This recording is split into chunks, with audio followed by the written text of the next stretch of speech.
Bienvenue à tous, vous êtes partis pour une nouvelle émission de Radio Française pour vous. Cette semaine, comme toutes les semaines, pour rester sur l'actualité, on vous propose d'écouter un drôle d'accident diplomatique qui s'est produit récemment à Tokyo lors de la cérémonie d'ouverture des Jeux Olympiques 2020. Écoutez la première partie. Enfin, les Jeux Olympiques à Tokyo avec les premières médailles attribuées depuis ce matin. Il y a du bronze pour la France en judo. Puis on évoquera aussi la colère de Pékin après la diffusion sur une télé américaine d'une carte de la Chine pendant la cérémonie d'ouverture. Une cérémonie qui a fait couler beaucoup d'encre en Chine. En cause, une carte diffusée par la télévision américaine NBC au moment de l'entrée dans le stade de la délégation chinoise. Une carte de la Chine sans Taïwan, scandale à Pékin, Stéphane Lagarde. Tout d'abord, dressons le contexte ou les circonstances de l'incident.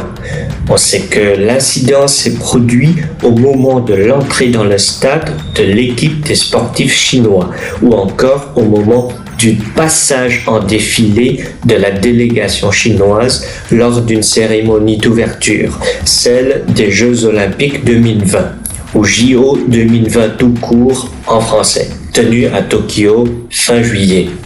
2020 pourquoi? Parce que les Jeux Olympiques s'étaient prévus initialement pour 2020, mais comme vous le savez, ça a été reporté jusqu'à cet été à cause de la crise sanitaire.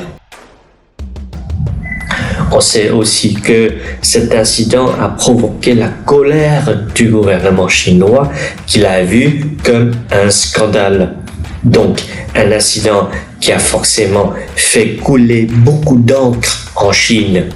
C'est ce qu'on appelle ici une expression imagée qui, dans ce cas, signifie quelque chose qui se fait beaucoup parler.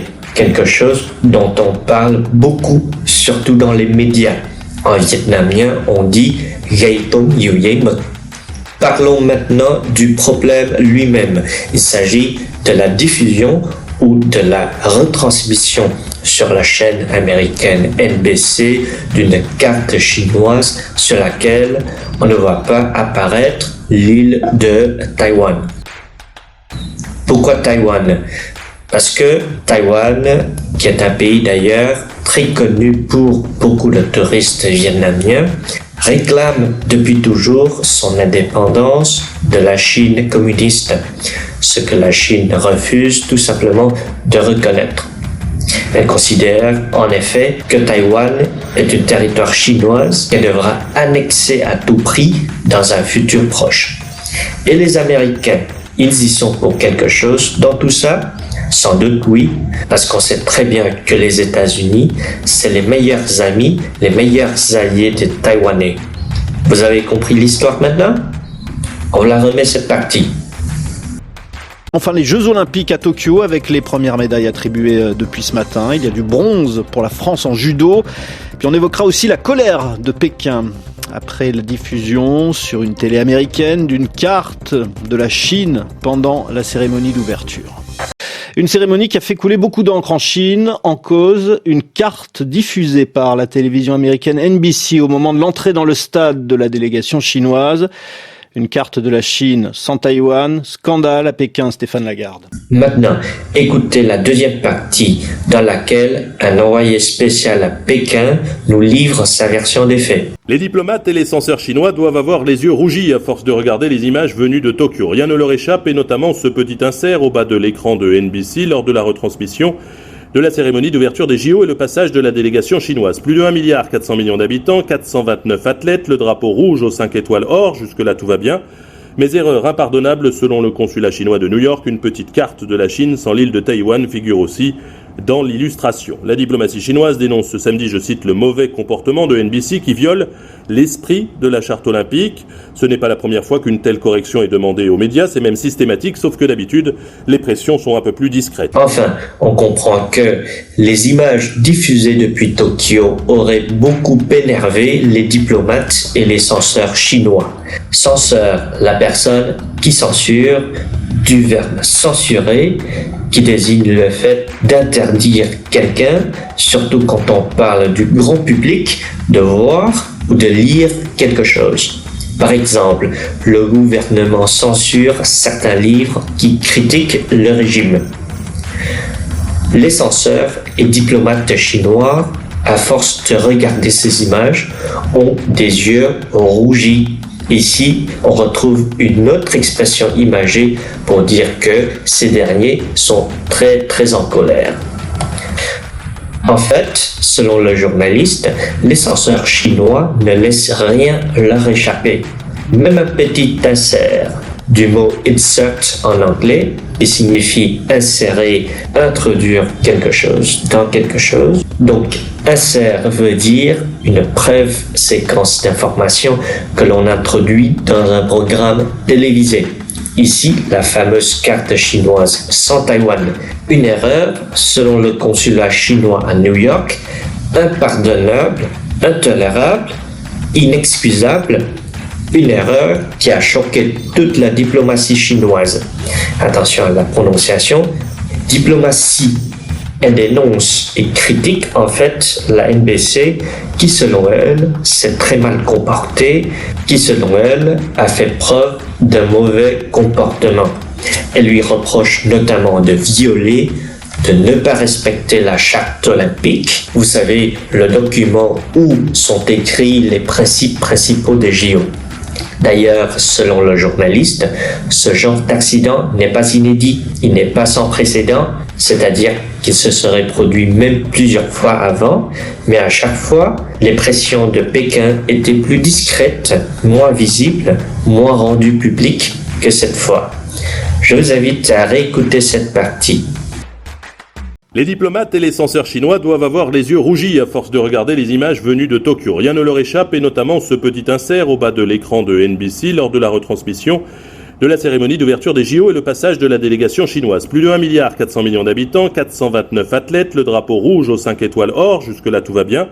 Mais erreur impardonnable selon le consulat chinois de New York, une petite carte de la Chine sans l'île de Taïwan figure aussi dans l'illustration. La diplomatie chinoise dénonce ce samedi, je cite, le mauvais comportement de NBC qui viole l'esprit de la charte olympique. Ce n'est pas la première fois qu'une telle correction est demandée aux médias, c'est même systématique, sauf que d'habitude, les pressions sont un peu plus discrètes. Maintenant, attaquons la dernière partie. Le plus cocasse dans l'histoire, c'est que les téléspectateurs chinois n'ont probablement pas eu le temps de voir l'objet du délit, les médias d'État se gardant bien de montrer la carte incriminée et surtout, Tencent, diffuseur des JO en Chine, a immédiatement coupé la retransmission après que le speaker ait annoncé l'équipe taïwanaise sous le nom de Taïwan et non de Chinese Taipei. Stéphane Lagarde, Pékin, RFI. Selon Stéphane Lagarde, ce qui est plus drôle, plus marrant, plus rigolo ou plus cocasse dans cet incident, c'est que les chaînes de télévision chinoises n'ont pas laissé les téléspectateurs chinois voir une seconde ces images avec cette carte, car elles évitent, elles se gardent de leur faire voir des choses comme ça. Puisque, comme vous le savez, il y a énormément de censure dans un pays communiste comme la Chine. Il n'y a même pas Facebook là-bas. Pire encore, la chaîne chinoise Tencent, qui diffusait en direct la cérémonie, a tout simplement coupé court à la diffusion, l'a fait cesser brutalement dès qu'elle a entendu annoncer la délégation taïwanaise par le nom de Taïwan, tout simplement parce que ce que le gouvernement chinois avait toujours voulu faire entendre à son peuple, ce n'est pas Taïwan, mais Chinese Taipei, en vietnamien, Đài Bắc Trung Hoa. Le plus cocasse dans l'histoire, c'est que les téléspectateurs chinois n'ont probablement pas eu le temps de voir l'objet du délit, les médias d'État se gardant bien de montrer la carte incriminée et surtout, Tencent, diffuseur des JO en Chine, a immédiatement coupé la retransmission après que le speaker ait annoncé l'équipe taïwanaise sous le nom de Taïwan et non de Chinese Taipei. Stéphane Lagarde, Pékin, RFI. Enfin, on vous invite à retrouver l'intégrité du journal d'aujourd'hui. Enfin, les Jeux Olympiques à Tokyo avec les premières médailles attribuées depuis ce matin. Il y a du bronze pour la France en judo. Puis on évoquera aussi la colère de Pékin après la diffusion sur une télé américaine d'une carte de la Chine pendant la cérémonie d'ouverture. Une cérémonie qui a fait couler beaucoup d'encre en Chine, en cause une carte diffusée par la télévision américaine NBC au moment de l'entrée dans le stade de la délégation chinoise. Une carte de la Chine sans Taïwan, scandale à Pékin, Stéphane Lagarde. Les diplomates et les censeurs chinois doivent avoir les yeux rougis à force de regarder les images venues de Tokyo. Rien ne leur échappe, et notamment ce petit insert au bas de l'écran de NBC lors de la retransmission de la cérémonie d'ouverture des JO et le passage de la délégation chinoise. Plus de 1,4 milliard d'habitants, 429 athlètes, le drapeau rouge aux 5 étoiles or, jusque-là tout va bien. Mais erreur impardonnable selon le consulat chinois de New York, une petite carte de la Chine sans l'île de Taïwan figure aussi dans l'illustration. La diplomatie chinoise dénonce ce samedi, je cite, le mauvais comportement de NBC qui viole l'esprit de la charte olympique. Ce n'est pas la première fois qu'une telle correction est demandée aux médias, c'est même systématique, sauf que d'habitude, les pressions sont un peu plus discrètes. Le plus cocasse dans l'histoire, c'est que les téléspectateurs chinois n'ont probablement pas eu le temps de voir l'objet du délit, les médias d'État se gardant bien de montrer la carte incriminée, et surtout, Tencent, diffuseur des JO en Chine, a immédiatement coupé la retransmission après que le speaker ait annoncé l'équipe taïwanaise sous le nom de Taïwan et non de Chinese Taipei. Stéphane Lagarde, Pékin, RFI. Il vous remercie de nous avoir suivis et à très bientôt.